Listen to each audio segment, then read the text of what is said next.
Welcome to episode 731 of Salsido Paranormal.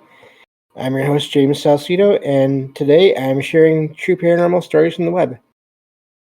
As always, you can find all episodes of the show, along with links to social media and ways to contact me, and also all ways to support the show and find my books over at the new website, which is salsidoparanormal.com. That's SALSIDO paranormal.com. And again, special thanks to Michael Strange for setting that for me. So hopefully I'm sounding okay. I'm trying a couple of new things this morning, different things this morning with my setup and of course at the time of the recording, which is really strange. Never thought I'd be recording in the morning instead of in the evening, and here we are. So, but anyway, moving on to the material here. Let's get to the show. Thank you all for being here, of course, as always, those that listen, however you listen. And let's get to these true stories here. Let's adjust a couple of things. There we go. Okay. So, this first one says, this happened at a gas station in Iceland, early in the morning. The restroom was located toward the back of the station. Nearby was a small food and drink bar with a few tables, which was not yet open. I noticed a man sitting alone near the restroom. The man was wearing a black jacket with the hood up and had long hair. From my angle, only the side profile of the man's face was visible. The man's face appeared disfigured. It seemed he was missing an eye, and there was redness or what looked like blood around the eye socket. The man's appearance was so striking that I briefly thought he resembled a lifeless person. I assumed the man might have a serious medical condition. To avoid staring, I continued to the restroom. On the way back from the restroom, I saw the man again. This time, the man's face was entirely intact. There was no disfigurement, missing eye, or blood. The man appeared to be in his 50s, with long, dark blonde hair and an expressionless face. I was deeply unsettled by the experience. Was the man a ghost or a spirit, or some other supernatural entity? I have never experienced anything like this before, and could not forget the incident. And that's where that one ends. That is a wild one. I wonder if it was some kind of a spirit. I've heard of them in some cases when, especially in the case of let's say a murder. This has been popularized in fiction. I mean, even just in the Beetlejuice movies alone. I'm sure elsewhere too, where when someone sees an apparition of a spirit of a person, basically they see a ghost. The way that they died is evident in their physical features. In other words, you can see the wounds, and of course that can be terrifying. I imagine that. Luckily, I have not had that experience. But I've heard and read accounts, and here's one that could possibly be that, of the same thing happening. Also, the fact that the guy was sitting there before the food court was open, or the food bar was open. I wonder if that's sort of, they were just stepping in and to use that as a place to, I don't know, rest, if they need to do that.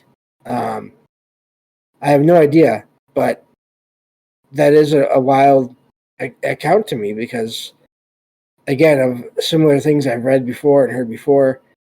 I wonder if the the person that the writer of this post saw was not even aware that the writer could see them at first, and maybe at some point realized it and changed their appearance somehow, put on a more normal-looking appearance to not be frightening to anyone. Even though at that point the damage was sort of done already, but at least it wasn't any worse and nothing else happened. That really is a amazing account there of that experience. And I did a whole show on gas stations and all the strange paranormal things that seem to happen in them. I do think that all the stuff that we talk about in these shows happens basically everywhere, but there do seem to be places that are these things are noticed more, and I'm guessing it's because people are coming and going more. I don't know, but yeah, that was a neat one. I'm glad nothing else happened to the person there having that experience. Moving on to the next one here. This one says, my friend and I checked into a hotel in a rural part of China after a late dinner. When we arrived at our room, the receptionist called us and said that only 2 people were allowed in the room and that we would have to pay more if there was 3 of us. We assured the receptionist that there were only 2 of us, but the receptionist insisted that she had seen 3 people enter the room on the corridor camera. Wow, that was hard to say. I asked the receptionist to come up to the room to check, and she suddenly went quiet and apologized, admitting that she was mistaken. The next morning, my friend told me that we should check out of the room of the hotel as soon as possible. My friend said they had been having strange dreams all night, in which a lady was sitting in a chair or on the bed, staring at him. After we left the hotel, he told me that he felt and heard someone following us to the hotel the night before. But every time he turned around, there was no one there. And that's where that one ends. Of course, hotels are another one of those places that it seems all kinds of things happen. And here we have an example of this from a place that you don't always hear about. At least I don't in the research I do. That something happening over in China, in a different country, different part of the world. But it's still a hotel, and people are still having experiences. And that is amazing that's something that we can track. Really, so far we've had 2 international stories, true stories here. So that just shows that this stuff is not exclusive to any one part of the world, I think, in case anyone was ever wondering that. And that I can see that if you're used to getting all just, I don't know, the way the media works, that it's very centered on one region for the most part. But yeah, that was an amazing one. I'm hoping that whoever it was that was following them did not follow them any further. But maybe they were also just looking for a room, again, to stay in for the night. And they followed these 2 people in and just sat nearby. I don't know, but that is a wild account as well, that experience. And multiple people having the experience. You have the receptionist and the friend. The ironic thing here, in a way, is that the person writing the account didn't hear or see or feel anything, but the receptionist saw something on the camera, and their friend heard and felt like someone was following them before that. So Seems like someone was following them that was on some other level of reality that the friend was able to pick up on, but the writer there wasn't. And when they got to the hotel, the cameras, again, that strange interaction that, or that effect on cameras where sometimes things appear and other times they don't. In this case, a figure did appear. I'd be curious now that I'm thinking about it. The receptionist didn't describe the third person, but if it turned out to match the description of the woman that the friend saw, that would be some major evidence there, possibly of a sequence of events there that could have happened. So, anyway, moving on to the next true story here. Let's see here. I have to scroll down a little bit. And okay. This one says, my friend who works for a security company called me to help with his car, his work car, which had stopped starting. I agreed to help and drove to his location, which turned out to be a cemetery. He was on the other side of the property, so I drove up to meet him, noticing that he was waving his flashlight around. He told me that the car had died without warning while he was turning around in a gravel parking lot. I checked the car's hood and found that a battery cable had come loose, which was easily fixed with jumper cables and pliers. After fixing the car, we noticed a little kid, no older than 4, standing 10 feet away from us. The kid suddenly disappeared without making a sound.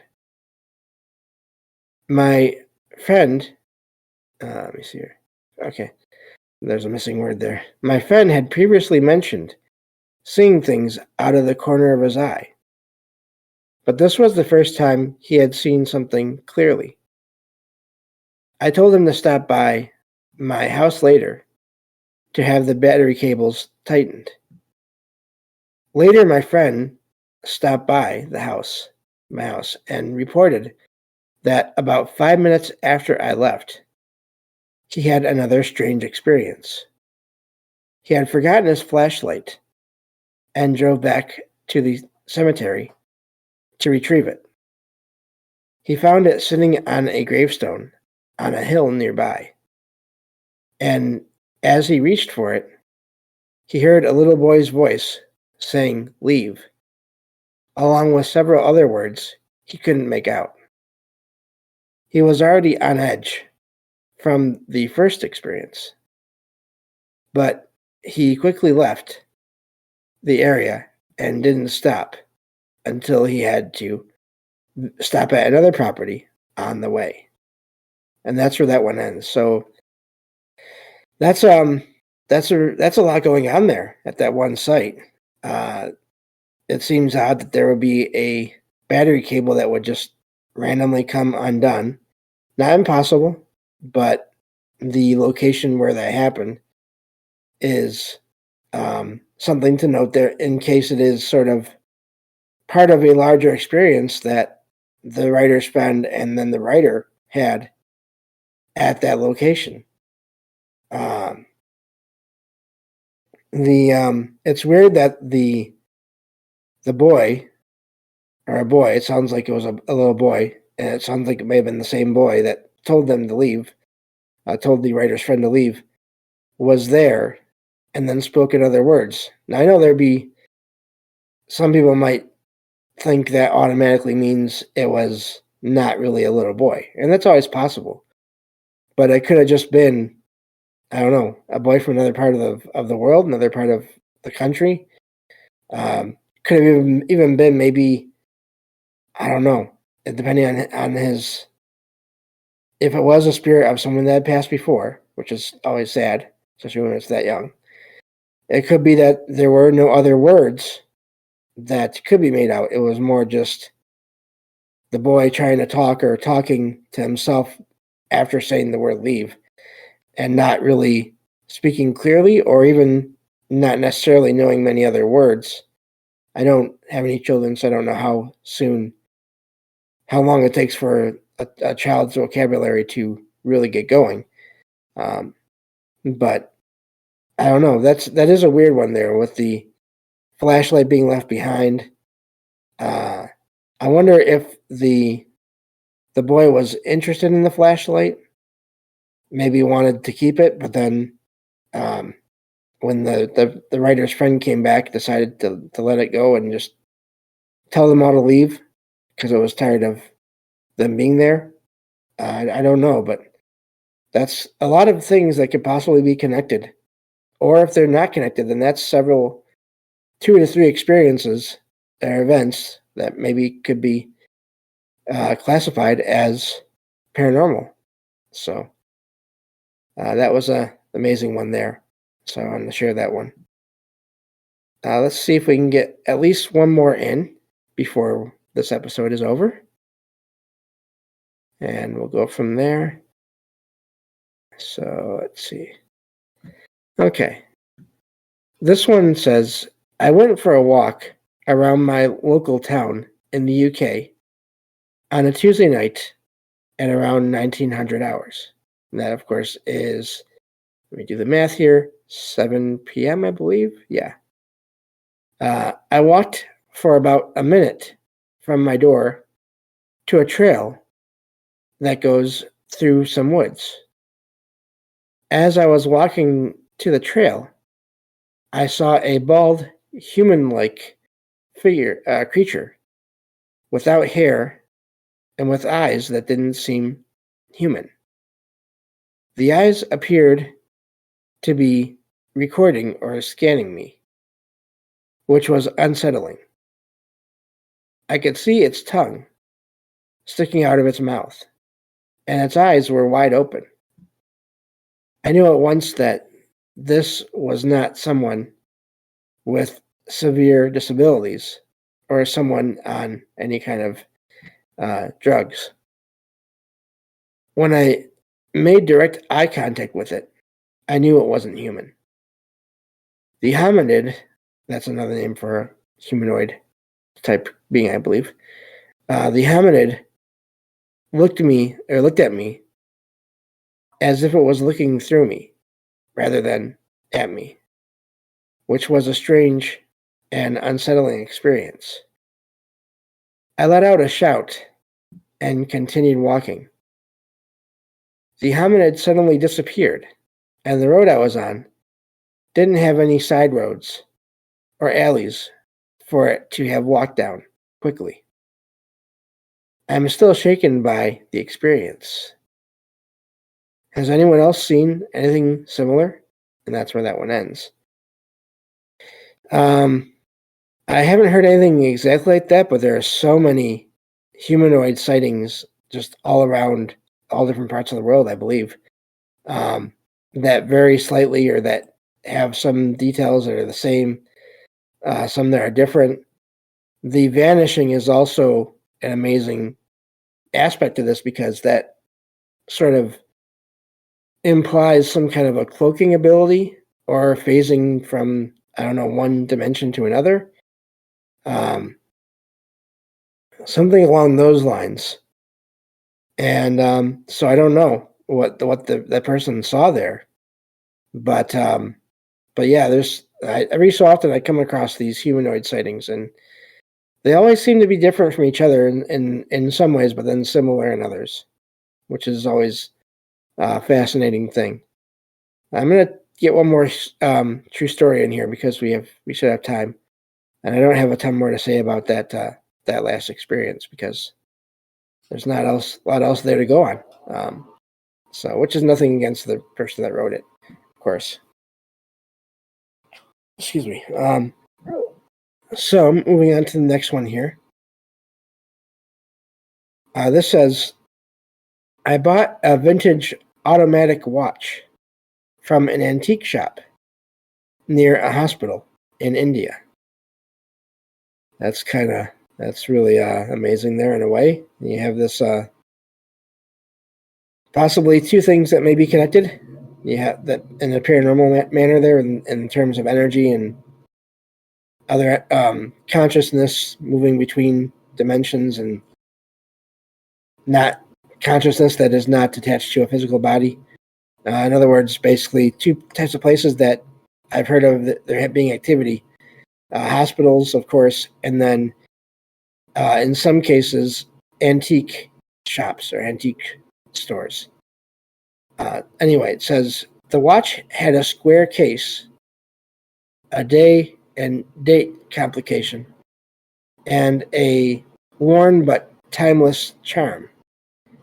And I didn't think much of its history at the time. The seller mentioned that the watches often came from estates or lives now past, in quotation marks there, I guess from the seller, but didn't provide more information. I started wearing the watch to bed and had vivid dreams almost every night, featuring a man in white polyester suit, who was shot and killed in a disco. The dreams repeated, with me seeing the same man's final moments, and I began to suspect that the man was the previous owner of the watch. Despite the haunting imagery, I started to experience good fortune, including narrowly avoiding an accident and acing a crucial test. I began to suspect that the man in my dreams was acting as a guardian soul, and did some research into the history of this area to learn more about the disco era and organized crime. I discovered that a major shootout at a disco attraction or place, dance hall, in Mumbai took place in 1972, where a gangster died. I started to experience strange things while wearing the watch, including a cold sensation on my wrist, faint whispers, and the watch catching my eye on certain days. I am looking for advice on how to connect with the spirit of the original owner without inviting negative energy. Has anyone else had experiences with an antique item? And that's where that one ends. There are so many accounts of people having experiences once they get antiques that range from good to bad to neutral, whether it's small items like a watch, up to clothes, up to furniture. Of course, is the one that I heard the most about as I started looking into all these things. But watches make sense in a way too. It's so personal, and yet it's something that is so common and could be sold and exist long after one person is gone and be transferred to another. We are out of time for this episode. Thank you all for listening. I'll talk to you all next time on Salsido Paranormal. Take care.